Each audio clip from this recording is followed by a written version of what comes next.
with the new giant pirates preparing to head upward using the lift while Chopper stays behind, refusing to go because Gabon isn't in any condition to climb. Luffy, hearing this, agrees to let him stay. Gabon cautions Luffy to keep a sharper grip on his Supreme King Haki, reminding him that those who fall to it aren't immortal. Luffy, serious and confident, assures him he's in control now, he's got his crew covered, and his Haki too. Then, suddenly amped, Luffy thanks Gabon for helping him put it into words and declares that he'll master it himself, believing even the Holy Knight can be stopped. He calls to Hadruden to release his cuffs and fight alongside him, but Hadruden refuses, stating Luffy's battle isn't for Elbaf. Gabon, observing the crew, notes there's more than one Supreme King among them. Sanji dashes forward, hopeful and boastful, assuming it's him, tired of Zoro and Jinbei hogging the spotlight. But Gabon points straight at Zoro, calling him out. Zoro, confused, yells in disbelief. He didn't even know he had it. Luffy's shocked too, exclaiming that it's been leaking out of him all along. Gabon scolds Zoro, telling him Haki is only useful with proper control. How could he protect a Yonko captain without even knowing he had it? Embarrassed, Zoro apologizes, while Sanji charges up again, desperate for recognition, only to get nothing. Loki interrupts with disdain, accusing Hadruden of trusting outsiders to save their land, claiming Elbaf already has him. But Hadruden fires back, saying Loki already betrayed Elbaf once and looks ready to side with the government again.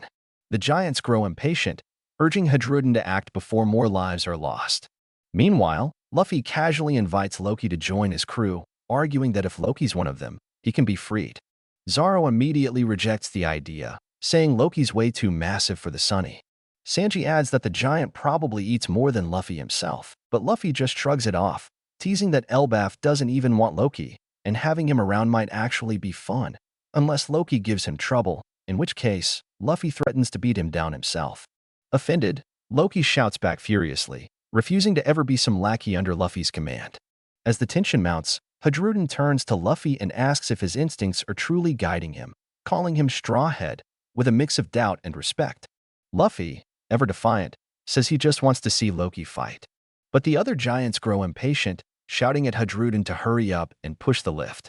Lifting Luffy in his hands, Hadruden apologizes, telling him Elbaf has already sentenced Loki to death, he cannot be handed over. Gabon steps in calmly, urging Hadruden to unlock Loki's chains, but Hadruden flares up, exasperated, asking why even Gabon, whom he refers to as Mr. Ma, is siding with Loki. He reminds them all of Loki's atrocities, the brutal murder of 113 soldiers, the grievous wound inflicted on Chief Gerald, and the cold-blooded slaughter of his own father, crimes that scarred Elbaf's history. Gabon, undeterred, says he remembers that day vividly. He and Shanks had sensed an overwhelming, unnatural Haki pulsing from Orest Castle and rushed in together, though they didn't see the full incident. At the mention of Shanks, Luffy's whole demeanor shifts, eyes lighting up like a kid meeting his hero. He shouts Shanks' name with wild excitement. Hadruden, unfazed, tells his comrade Stinson to take the lift up first. Luffy then calls out to Zoro and Sanji, saying they'll catch up soon. As the group departs, Zoro throws a jab over his shoulder, calling Luffy a Shanks-obsessed fool. Luffy, insulted, fires back, yelling not to insult Shanks, but Sanji clarifies with a smirk they weren't calling Shanks the fool, they were calling Luffy one. Luffy, now flustered, glances hesitantly at Gabon, but Gabon gently encourages him, saying Hadruden deserves to hear the full truth, reminding them that despite having different mothers, he and Loki are still brothers. With a heavy heart, Hadruden gives Loki 3 minutes to explain what really happened in the castle that day, swearing by Elbaf's god to tell the truth if he's a true warrior. Loki, chained and defiant, calls it a cruel demand. He doesn't want to recall that nightmare, saying the day was too horrific to relive. 14 years ago, in Orest Castle of Elbaf, the atmosphere was tense as guards whispered that Prince Loki had returned and Chief Gerald had arrived too. At the castle gates, the two giants met. Loki, towering with his massive hammer, greeted Gerald with a sarcastic grin, calling him old man and telling him not to live too long. Gerald scowled and told him to shut his mouth.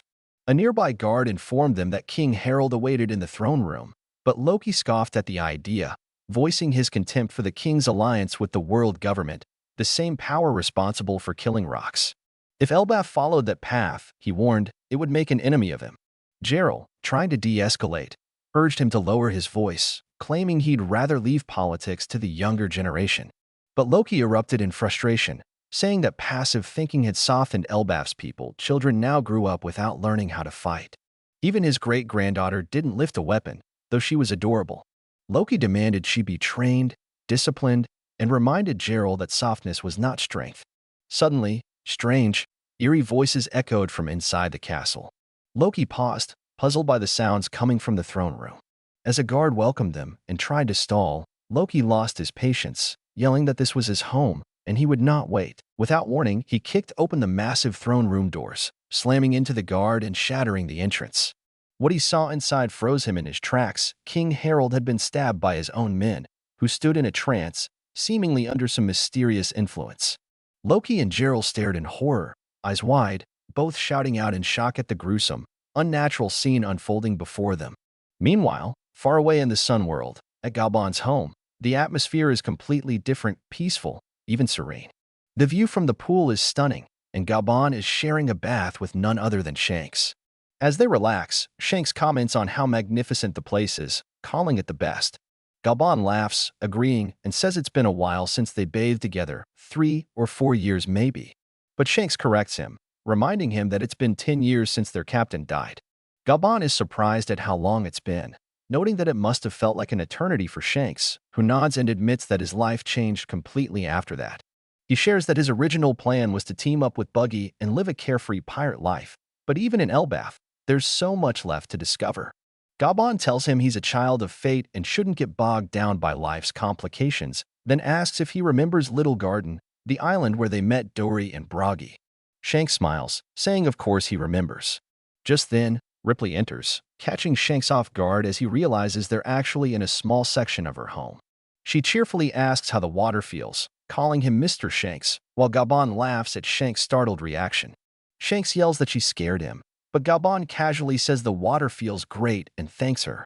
Ripley smirks and jokes that this is how you have to build a house when living with a giant, then offers them lingonberry tart and wine.